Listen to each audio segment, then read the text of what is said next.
Hello everyone, আসসালামু আলাইকুম। শুভ সকাল। এই যে ছাদের উপরে চলে আসলাম। দেখেন, গাছটাতে কিন্তু সেরকম ডালপালা নেই, কিন্তু গাছ ভর্তি বরবটি। দেখেন, এই যে বরবটি আর বরবটি। এই যে এর নিচেও আছে।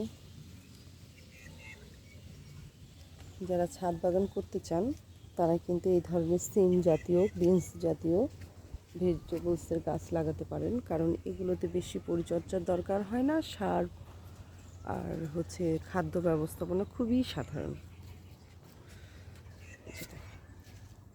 এইদিকে কতগুলো,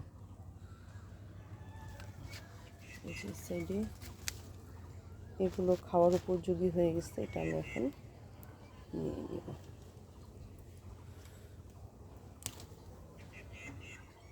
আর কত বড়